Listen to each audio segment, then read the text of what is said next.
When the rescue team broke down the golden bedroom door at 3 in the morning, they didn't find the billionaire. They found his wife, 47-year-old Grace, shaking uncontrollably, her silk nightgown soaked in sweat, crying so hard she could barely breathe, and holding something in her trembling hands that no one in that room could explain. A small leather journal, worn at the edges, with pages that looked like they'd been read 1,000 times. Her eyes were red, not just from tears, but from something deeper, something that looked like a mixture of terror and relief. The paramedics approached her slowly, but she kept whispering the same words over and over. "I should have listened. I should have listened." The police searched every room of the mansion. They checked the gardens, the wine cellar, the garage filled with luxury cars. But Thomas Bennett, one of the wealthiest men in the state, was nowhere to be found. And Grace refused to say where he was. "Stay with me, because the truth behind this moment will shock you." Everyone thought she married him for comfort. And maybe she did. But comfort has a price, and in their mansion, that price was higher than anyone imagined. What made a smart, independent woman say yes to a man she barely knew?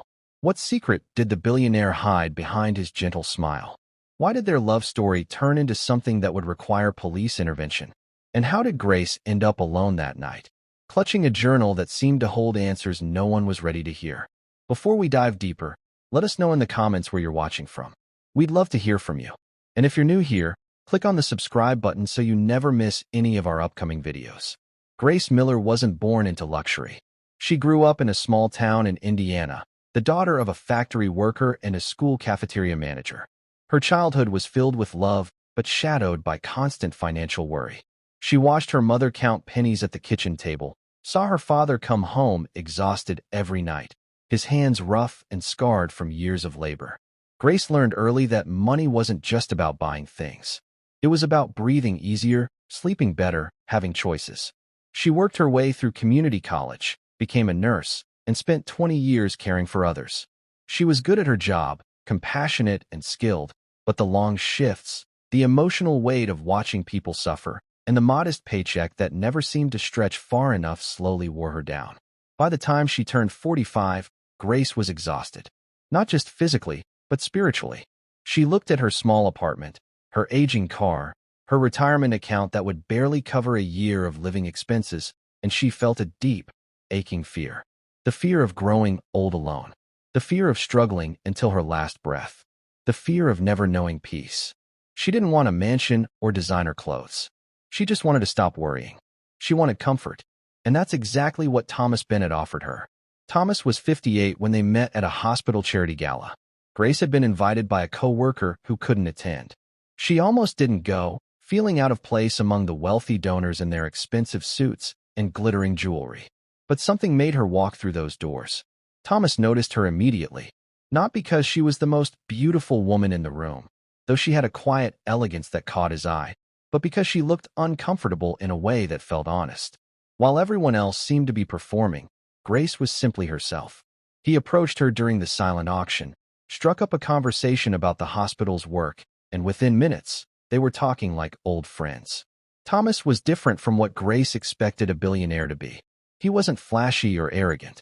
He was soft-spoken, thoughtful, and genuinely interested in her stories about her patients. He didn't talk about his wealth. Instead, he asked about her dreams, her fears, her life. And when he smiled, there was something in his eyes that made her feel safe. Something that said, "I see you, and you don't have to pretend with me." They began dating quietly. Thomas would pick her up after her shifts, bringing her favorite coffee and listening as she decompressed from difficult days. He took her to small restaurants, cozy places where they could talk for hours. He never rushed her, never pressured her. He simply made space for her to exist without struggle. And slowly, Grace began to breathe easier. 6 months into their relationship, Thomas proposed. It wasn't a grand gesture with photographers and orchestras. It was just the two of them in his home library, surrounded by books and the smell of old leather. He held her hand and said, "Grace, I don't need you to love me the way people love in movies. I just need you to let me take care of you. I've spent my whole life building something, and I have no one to share it with. You've spent your whole life caring for others. Let me care for you now." Grace was honest with him. She told him she wasn't sure if what she felt was love or just relief. She told him she was tired and scared, and that maybe she was accepting his proposal for the wrong reasons. Thomas smiled gently and said, "Comfort is not a wrong reason. It's an honest one, and honesty is all I ask for." They married quietly 3 months later. No big wedding, no media coverage, just a simple ceremony with a few close friends. Grace moved into his mansion, a sprawling estate on the outskirts of the city, surrounded by gardens and tall iron gates. The house was beautiful, but felt too big, too quiet. Still, Grace told herself this was what she wanted: safety, stability, peace. The first few months of marriage were everything Thomas promised. Grace stopped working and spent her days reading in the sunroom, walking through the gardens, learning to cook recipes she'd never had time for before. Thomas was attentive but not suffocating. He traveled frequently for business, but when he was home, he made sure Grace felt cared for. It felt peaceful, but underneath that peace, something else was growing. Thomas had habits that seemed harmless at first, but grew stranger the longer she lived with him. He received phone calls late at night and would step outside to take them, his voice too low for her to hear. He disappeared for days at a time, saying only that business required his immediate attention, but never offering details. There was a room on the third floor that was always locked. When Grace asked about it once, Thomas's expression changed. Just for a moment, his gentle demeanor cracked. He recovered quickly and said, "That room is private, Grace. Some doors are meant to stay closed." She didn't push, but the comment stayed with her. Then there were the phone calls from a woman. Always the same number. Once, Grace answered when the phone rang while Thomas was in the shower. The woman's voice was sharp and urgent. "I need to speak with Thomas." Now, Grace said he wasn't available. The woman paused, then said, "Tell him time is running out. He knows what I mean." The line went dead. When she told Thomas, he brushed it off. "Just business," he said, but his jaw tightened, and he avoided her eyes. Grace wanted to trust him, but doubt is a seed, and once planted, it grows in the dark. She started noticing small things. Documents he would quickly hide when she entered his office. A second phone he kept locked in his desk drawer. The way his eyes would sometimes drift to that locked room on the third floor. And at night, when he thought she was asleep, she would hear him pacing the hallways, muttering to himself. One night, Grace couldn't sleep. It was just past midnight, and Thomas had been in his office for hours. She walked quietly down the hall and heard voices. Thomas was on the phone, and his tone was nothing like she'd ever heard before. He sounded desperate, almost pleading. "I've done everything you asked. I've kept my part of the deal. You need to give me more time." There was silence as the person on the other end spoke. Then Thomas said something that made Grace's blood run cold. "She doesn't know anything. And she won't. I'll make sure of that." Grace stepped back, her heart pounding. She turned and walked quickly back to the bedroom, slipping under the covers and pretending to be asleep when Thomas finally came to bed an hour later. But sleep didn't come. All she could think about was that sentence. She doesn't know anything. What didn't she know? And why was Thomas so determined to keep it from her? The next morning, Grace made a decision. She would find out the truth. Grace started small. She paid closer attention to Thomas's routines, noting when he left the house, when he took calls, when he locked himself in his office. She began exploring the mansion more thoroughly, opening drawers, checking shelves, looking for anything that might explain the strange tension. One afternoon, while Thomas was away on business, Grace found a key in his coat pocket. It was small, brass, with an ornate design. She'd never seen it before. She carried it with her as she walked through the mansion, trying doors. Most opened to empty rooms, storage spaces, and used guest suites. But then she reached the third floor. The locked room. Grace stood in front of the door for a long time, the key heavy in her hand. Part of her wanted to walk away, to respect Thomas's privacy. But another part, the part that had heard him say she doesn't know anything, couldn't let it go. She slipped the key into the lock. It turned with a soft click. The door swung open. The room was smaller than she expected, more like a study. The walls were lined with filing cabinets and shelves filled with binders. In the center was a desk with a laptop, folders, and a corkboard covered with photographs and documents connected by red string. Grace stepped inside slowly, her breath shallow. The photographs on the corkboard weren't random. They were of people, dozens of them. Men, women, families. Some looked recent. Others were old, faded, dated decades ago. Beneath each photo were notes in Thomas's handwriting. Names, dates, locations, and next to some photos, a single word. Protected. Grace's hands trembled as she moved closer. One photo caught her eye. It was her. A picture of her from years ago, long before she met Thomas, standing outside the hospital where she used to work. Beneath it, Thomas had written her name, the date, and a note that said, "Subject identified. Approach initiated." Her stomach dropped. Subject? Approach? She pulled open one of the filing cabinets. Inside were folders, each labeled with a name. She found her own folder and pulled it out with shaking hands. Inside were documents, medical records, financial statements, copies of emails she'd sent years ago, photographs of her family, her childhood home, places she hadn't thought about in decades. Thomas had been collecting information about her long before they met. This wasn't a chance encounter at a charity gala. This was planned. Grace felt the room spinning. She sat down in the desk chair, trying to make sense of what she was seeing. Why would Thomas do this? What did he want from her? She opened another folder at random. This one belonged to a man named David Cortez. Inside were similar documents, photographs, notes. At the bottom was a newspaper clipping from 15 years ago. The headline read, "Local business owner dies in tragic accident." Thomas had written a note on the clipping. Mission complete. Family protected. Grace pulled out another folder. Another name. Another collection of documents. Another newspaper clipping. This one about a woman who had disappeared 20 years ago. Thomas's note read, "Relocated. Safe." And another folder. And another. Each one told the same story. Thomas wasn't just collecting information. He was intervening in people's lives. And judging by the notes, he'd been doing it for decades. But why? And what did this mean for her? Grace heard the front door open downstairs. Her heart jumped into her throat. Thomas was home early. She quickly shoved the folders back, grabbed her own, and slipped out of the room, locking the door behind her. She ran to the bedroom and hid the folder in the back of her closet. When Thomas found her minutes later, she was sitting on the bed, trying to look calm. He smiled that gentle smile and asked if she'd had a good day. Grace forced herself to smile back and said yes. But inside, everything had changed. Over the next few days, Grace read through her folder in secret, piece by piece, trying to understand what Thomas had been planning. The documents painted a disturbing picture. Thomas hadn't just noticed her at the gala.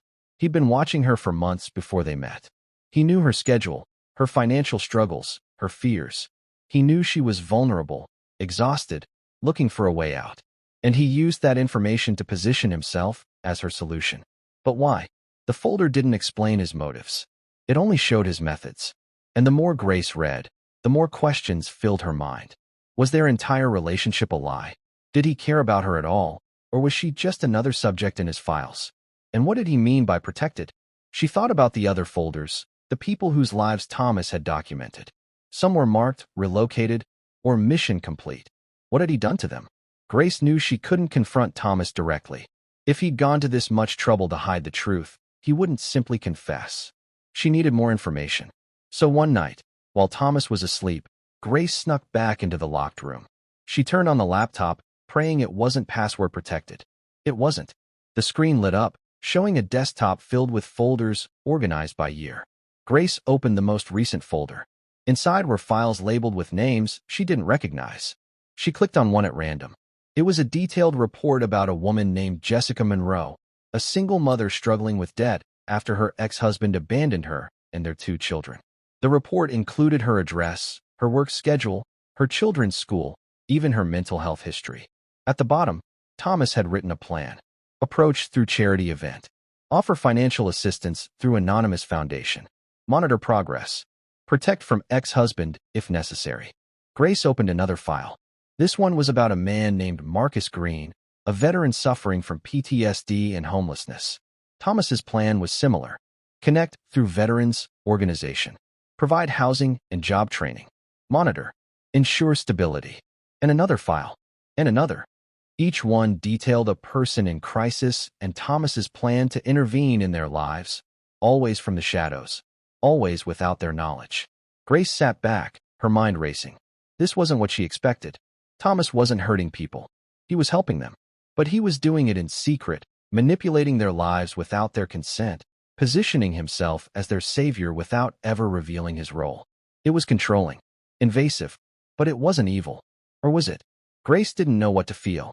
Part of her was relieved that Thomas wasn't the monster she'd feared. But another part felt deeply unsettled. Because if Thomas had been orchestrating her life the way he'd orchestrated these others, then everything she thought was her choice, including marrying him, might have been his design all along. She clicked on another folder, this one labeled Project Grace. Her hands froze. She opened it. Inside was a document titled Phase 1, Contact and Trust Building. It outlined exactly how Thomas had planned their first meeting, the topics he would discuss, the ways he would present himself to appeal to her emotional needs. There was a section called Phase 2, Relationship Development, which detailed how he would slowly introduce the idea of marriage, always framing it as her choice while subtly guiding her towards saying yes. And then there was Phase 3, Integration and Protection. This section was shorter, less detailed, but it mentioned something that made Grace's chest tighten. Once married, ensure Grace remains unaware of external threats. Maintain controlled environment. Protect at all costs. External threats? What external threats? Grace searched through the files and found a folder labeled Grace Miller, Background Threat Assessment. Inside was a series of documents and photographs that made her blood run cold. The documents detailed a man named Eric Dawson, her ex-boyfriend from 10 years ago.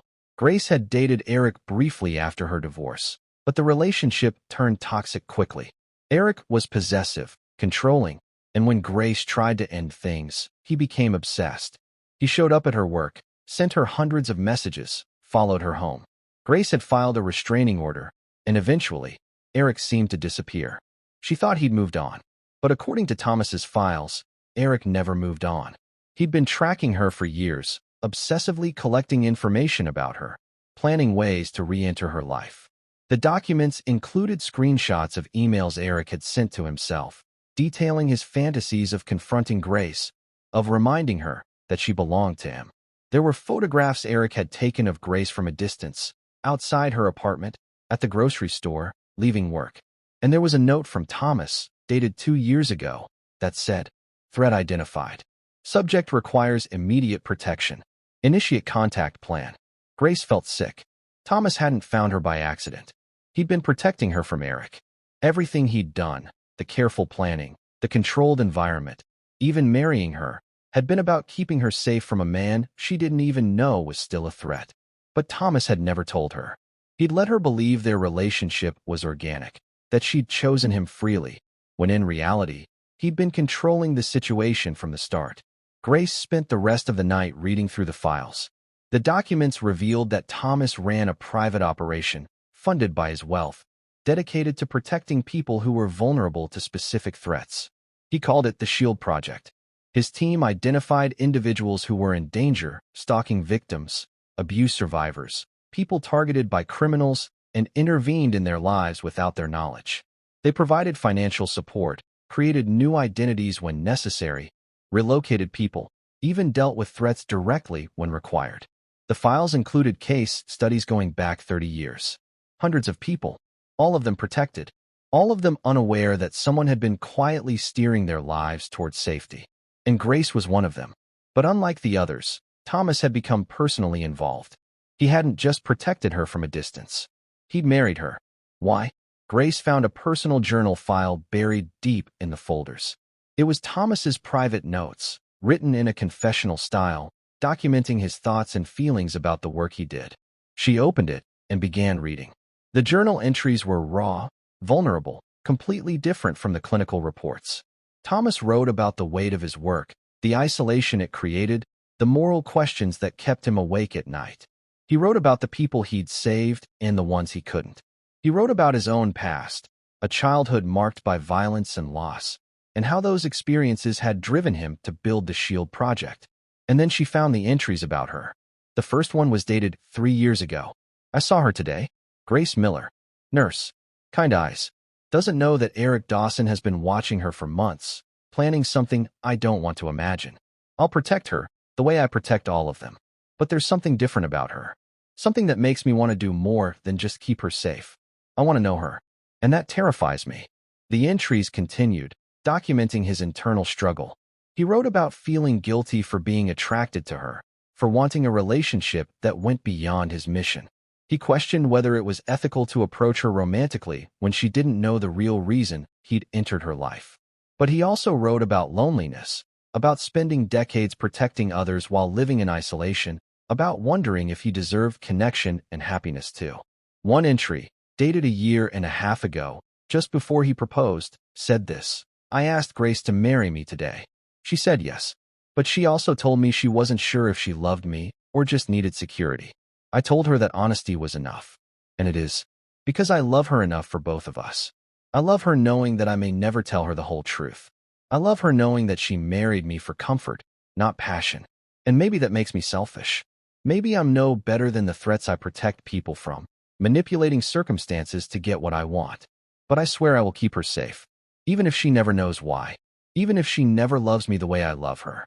I will protect her until my last breath." Grace closed the laptop, tears streaming down her face. She didn't know what to feel. Anger at being manipulated? Gratitude for being protected? Guilt for marrying a man who loved her deeply while she'd only wanted security? She sat in that locked room until the sun started to rise. And then she heard footsteps in the hallway. Thomas was awake. Grace quickly shut down the laptop, wiped her tears, and slipped out of the room. But she knew she couldn't keep pretending. Not anymore. She had to confront him, even if it destroyed everything. Grace spent the day preparing herself for the conversation. But when evening came and Thomas returned home, he looked different. Exhausted. Older. There was a tension in his shoulders that she hadn't seen before. They ate dinner in silence. Finally, Grace couldn't wait any longer. "Thomas," she said quietly, "I need to ask you something. And I need you to be completely honest with me." He looked up from his plate, his eyes searching hers. "Of course. Did you know about me before we met?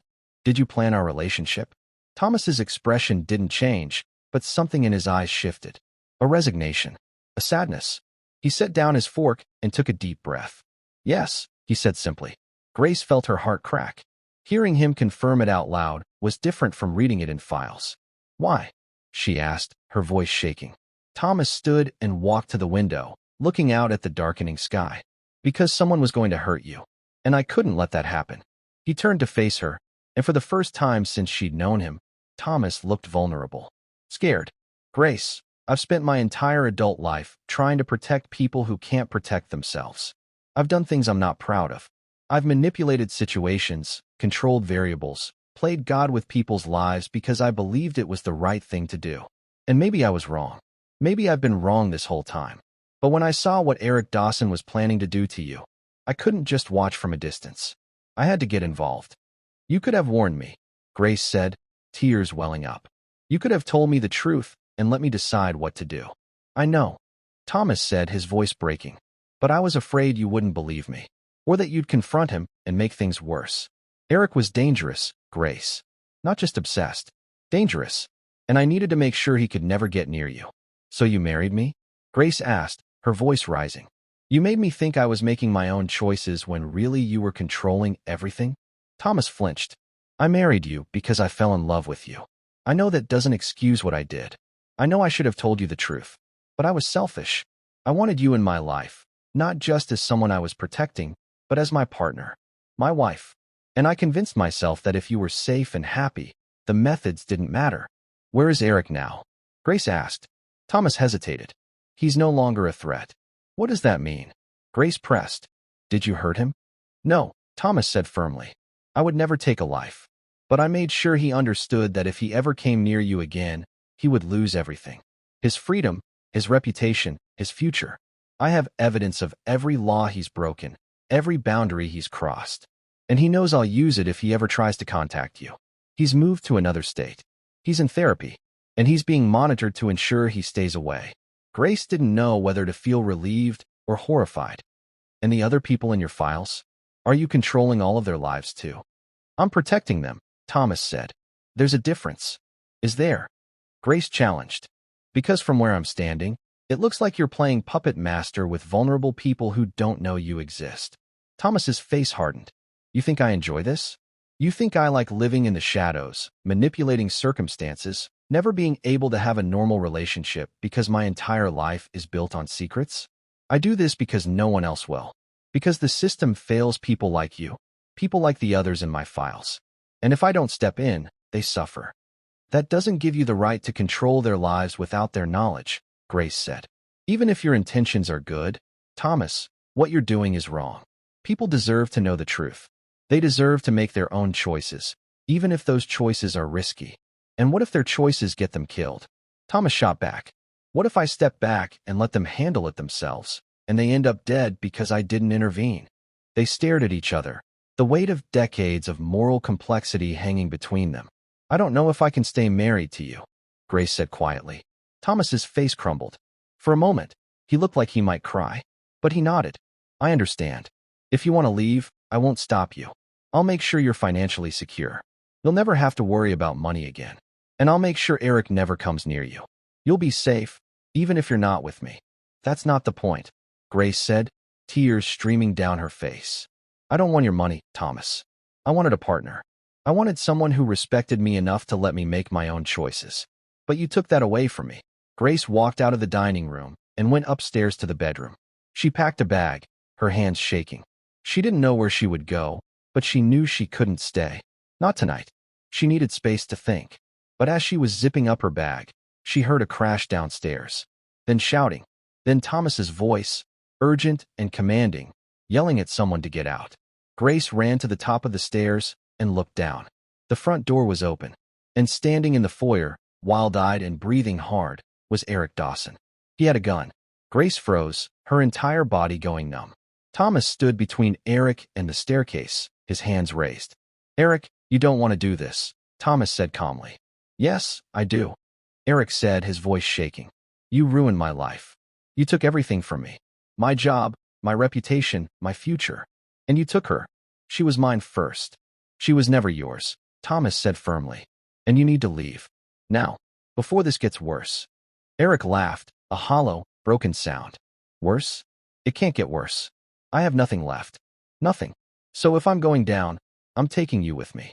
He raised the gun, pointing it at Thomas's chest. Grace screamed. Eric, stop. Eric's head snapped up, his eyes locking on Grace. His expression shifted. Grace, he said, his voice softer. Come down here. Come with me. We can leave together. We can start over. I'm not going anywhere with you, Grace said, her voice trembling but steady. What you're feeling isn't love, Eric. It's obsession, and you need help. I don't need help, Eric said, his voice rising. I need you. He swung the gun back toward Thomas. No, Grace shouted. She started down the stairs, her heart pounding. Eric, if you shoot him, you'll go to prison for the rest of your life. Is that what you want? I don't care, Eric said, but his hand was shaking. Then do it for me, Grace said, reaching the bottom of the stairs. She stepped closer, her hands raised. Put the gun down. Please. If you ever cared about me at all, put the gun down. Eric's eyes filled with tears. For a long moment, no one moved. Then, slowly, Eric lowered the gun. He dropped it to the floor and collapsed, sobbing. Thomas moved quickly, kicking the gun away and pulling out his phone to call the police. Within minutes, the police arrived. Eric was arrested without resistance. After the police left, Grace and Thomas stood in the foyer, surrounded by the aftermath. Grace was shaking so hard she could barely stand. Thomas reached out to steady her, and she didn't pull away. Are you okay? He asked quietly. Grace shook her head. No, but I'm alive. Because of you. They stood in silence. Finally, Grace said, I'm still angry with you. I'm still hurt. And I don't know if I can trust you again. I know, Thomas said. And I don't expect you to forgive me. But I need you to know something. Everything I did, every choice I made, was because I love you. Grace looked up at him. I need time. I need to figure out who I am outside of your plans and protections. I need to make my own choices. I understand, Thomas said. Take all the time you need. I'll be here. And if you decide you don't want to come back, I'll respect that. Grace nodded. She picked up her bag and walked out the front door. 6 months later, Grace sat in a small apartment she'd rented on the other side of the city. It wasn't much, but it was hers. She'd started working again, part-time at a community clinic. She'd reconnected with old friends. She'd started therapy, and slowly, carefully, she was rebuilding her sense of self. Thomas had kept his word. He didn't pressure her. He didn't show up unannounced. But he sent her messages occasionally, brief check-ins asking if she was okay. She always replied. Sometimes they talked on the phone. The conversations were different now, more honest. Thomas told her about the SHIELD project, about the people he was helping, about the moral weight he carried. Grace listened without judgment, but she also challenged him. She pushed him to consider the ethics of his work, to think about transparency and consent. And Thomas listened. One evening, Thomas called and asked if they could meet. Grace agreed. They met at a quiet coffee shop.